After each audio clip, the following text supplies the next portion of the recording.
qui s'entraînait à part, Lilian qui avait raconté la séance, moi sur le groupe. Bah, vous avez tout dit, hein. À part Julien qui est suspendu, tout le monde est apte.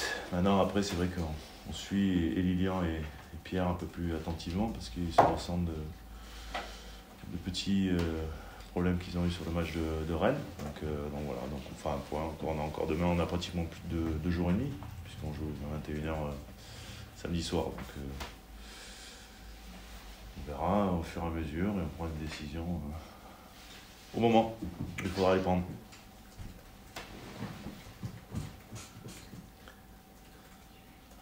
Ce match face à Nantes, est-ce qu'il n'y a pas quelque chose de piégeux un petit peu après l'euphorie de Rennes? Tous les matchs sont piégeux, de toute façon, et tous les matchs sont compliqués en fin de saison. Pratiquement toutes les équipes ont quelque chose à jouer, que ce soit pour le haut du tableau ou pour le bas du tableau. Donc à partir de là, il est évident que les Nantais ne vont pas venir en claquette dans le Finistère. Donc il est évident, et puis en plus, je connais bien l'entraîneur, puisque c'est un ami. Et j'imagine que le guerrier Kanak va faire en sorte de poser quelques problèmes. Que dire de cette équipe de Nantes, version Camboré? C'est une équipe qui est dans une dynamique assez incroyable sur les derniers matchs à l'extérieur, puisqu'ils ont gagné à Nice, ils ont gagné, je crois, 4 de leurs 6 matchs à l'extérieur. Donc c'est vrai que c'est une équipe qui, effectivement, loin de ses bases, est très performante. On l'a encore vu à Montpellier, où ils auraient pu arracher la victoire en fin de match. Donc voilà, après c'est une équipe qui est complète, et une équipe avec bien sûr du talent offensif.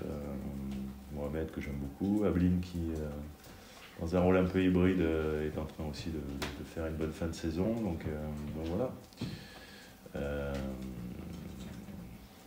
Il est évident que ça reste un match qui va être difficile. Faut-il s'attendre à un match spectaculaire comme le week-end dernier face à Rennes? Je ne vais pas vous vendre des 5-4 à tous les matchs non plus, donc j'en sais rien en fait. Peut-être ça couchera d'un vieux 0-0, c'est possible aussi en fait. Les scénarios de match, on ne les maîtrise pas tout, on essaie de maîtriser ce qu'on peut, c'est-à-dire d'analyser l'adversaire, de mettre en place les choses que l'on souhaite voir sur le terrain pour notre équipe et pour poser des problèmes à l'adversaire. Après, c'est un scénario de match, des fois, il nous échappe un peu. C'est vrai que quelque part, les joueurs, quand le match démarre, c'est vrai que c'est eux qui sont les acteurs, et c'est eux souvent qui vous proposent ce genre de scénario un petit peu surréaliste. Mais bon, on ne va pas s'en plaindre. Je crois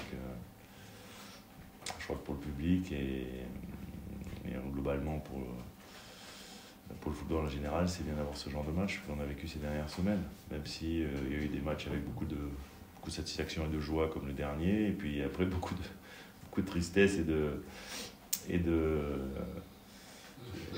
sur le match de Lyon par exemple. Donc voilà, mais après voilà, c'est l'essence même du sport, du foot. Moi personnellement j'aime ce métier parce qu'il m'a donné beaucoup d'émotions quand j'étais joueur, il m'en donne beaucoup maintenant en tant qu'entraîneur, et je pense que les spectateurs ils viennent au stade aussi pour vivre ce genre de sentiments, donc on va pas s'en plaindre. Maintenant c'est évident qu'il y a des choses que j'aimerais qu'on corrige, quoi. Et Eric, du fait de la saison, les joueurs ont été extrêmement sollicités. Ils ont exprimé cette semaine la volonté de faire une pause médiatique. Est-ce que toi tu avais perçu ce besoin de se recentrer là? Je ne suis pas au courant. Ah d'accord. Non, je sais pas. Non, je suis pas au courant, mais bon, en tous les cas, s'ils l'ont exprimé, tout le monde a le droit de s'exprimer.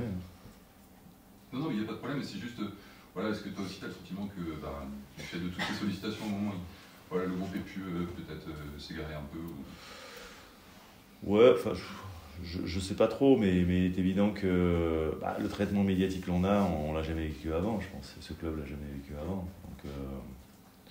Donc c'est bien aussi peut-être à un moment donné de se recentrer et de finir cette saison de la meilleure des façons possible. Après, bon, est-ce que c'est lourd peut-être pour certains.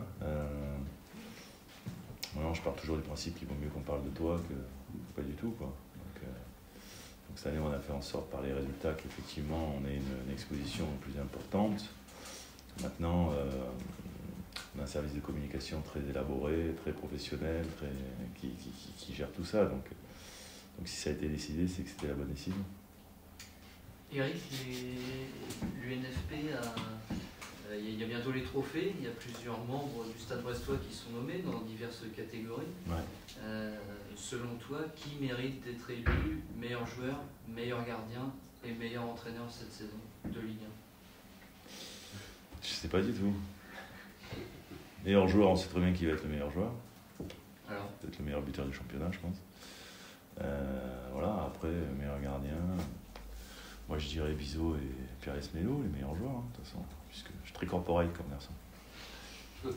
Donc voilà, après, sincèrement, ce qui est intéressant, c'est que tu sois joueur, que tu sois entraîneur, tu es élu par tes pairs. Donc déjà, quelque part, je pense que c'est ça qu'on aime bien aussi dans ce genre de récompense. Maintenant, après, je sais pas du tout. Et puis, en tous les cas, on vit ça avec beaucoup de sérénité parce que c'est bien d'avoir des joueurs qui soient quand même quelque part récompensés.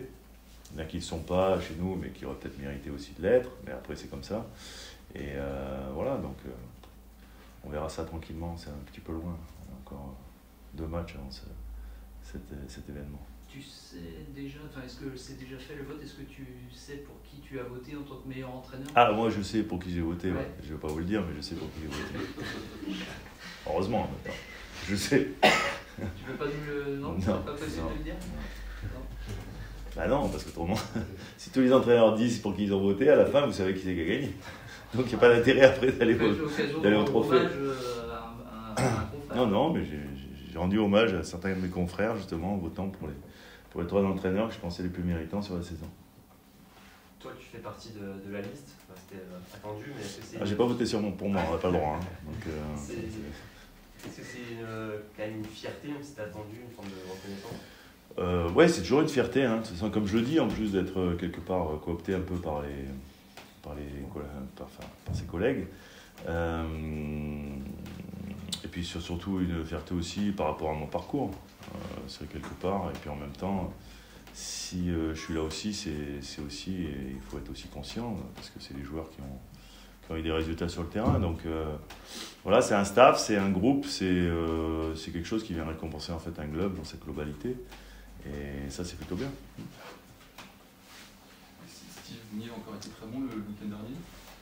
Cette situation contractuelle n'est pas encore établie pour la saison prochaine. Est-ce que tu as une opinion sur le sujet? Est-ce que tu as eu l'occasion d'échanger avec le joueur sur... Moi, j'ai une opinion assez claire. C'est que j'ai dit à Steve il y a déjà quelques semaines, même un mois ou 2, je pense, que si c'était que de mon ressort, parce que je ne participe pas du tout aux négociations, des choses comme ça, j'aimerais vraiment le garder avec nous. Donc voilà, moi je lui ai donné ma vision de ce que je souhaitais, qui était important pour moi, important pour le groupe. Après, ça sera sa décision. Je crois qu'il a une proposition entre les mains et ce sera à lui de faire le bon choix. Et après aussi, je peux comprendre que dans sa situation, par rapport à son âge, par rapport au fait qu'il soit libre, qu'il ait peut-être envie d'avoir le meilleur contrat possible. Et ça, c'est vrai qu'à ce niveau-là, le meilleur contrat possible, c'est peut-être pas forcément à Brest, quoi. C'est toujours pareil. Donc on verra bien. Mais après, il y a d'autres, je pense, choses qui rentrent en jeu. Bien sûr que l'argent, c'est toujours important. Je n'oublie pas qu'on est des professionnels et que forcément, ça rentre en compte quand on prend des décisions de carrière, qu'on soit joueur ou qu'on soit même entraîneur.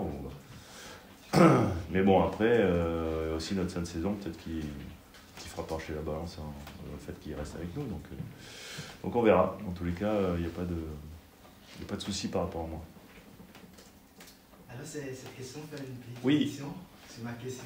C'est le Bénin? C'est le Bénin, ouais. Ah, le Bénin! Voilà, le Bénin est dans la place. Bienvenue. Merci.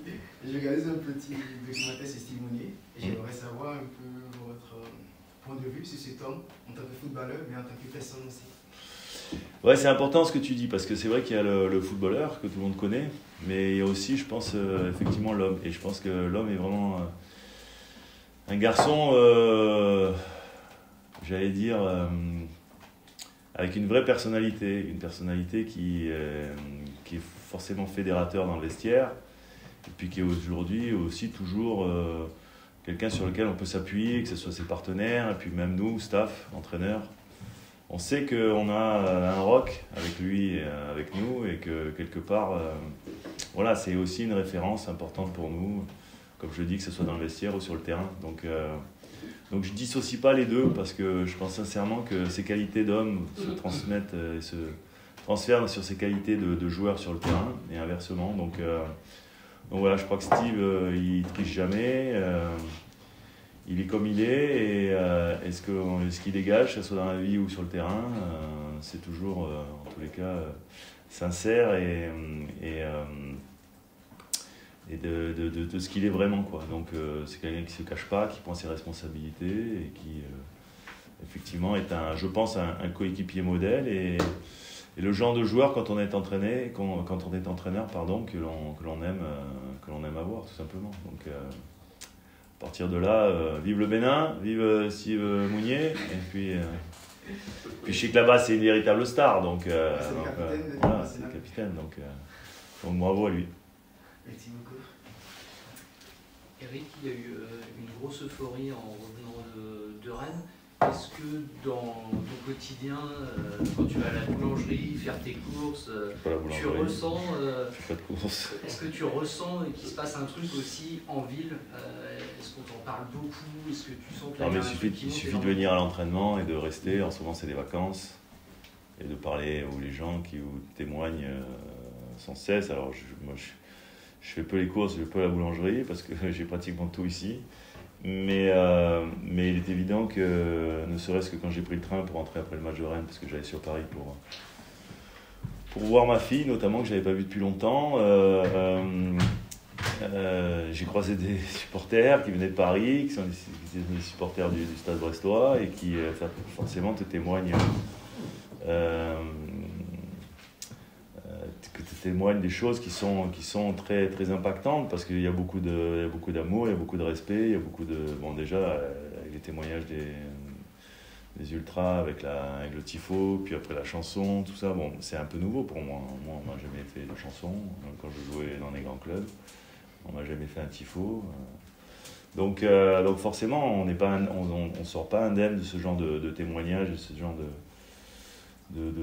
marque de reconnaissance. Donc voilà, c'est magnifique. Et après, il faut essayer de garder malgré tout une certaine retenue, parce que il faut continuer à cultiver cette humilité, et que je pense que c'est comme ça aussi qu'on atteindra nos objectifs finaux, quoi.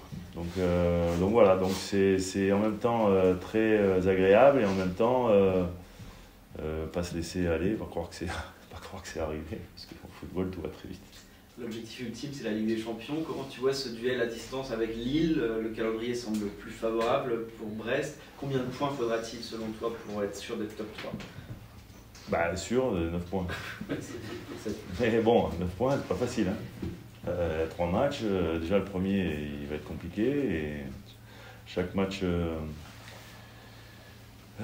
comme on dit, chaque jour suffit sa peine, chaque match suffira sa peine, donc déjà on va se concentrer sur le premier. J'ai aucune idée de ce que vont faire les autres, et notamment Lille.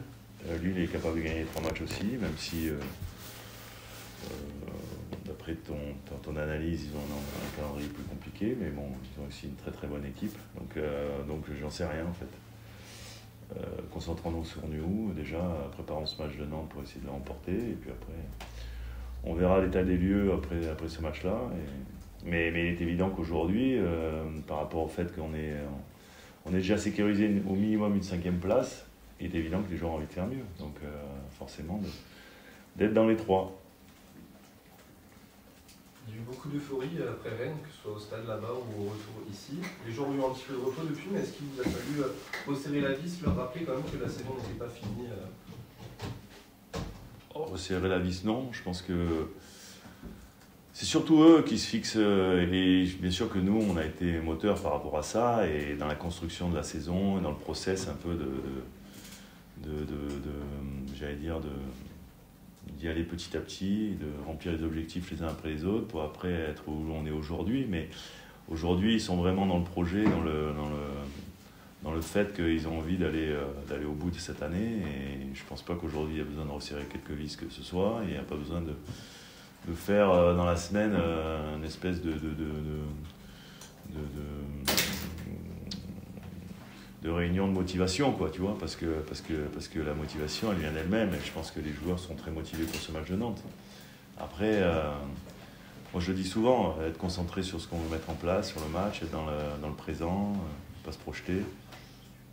Est-ce qu'on arrivera à mettre les ingrédients sur le match de Nantes? C'est la seule interrogation qu'on peut avoir aujourd'hui, mais pas d'interrogation sur le fait qu'ils soient tous concernés et tous très motivés.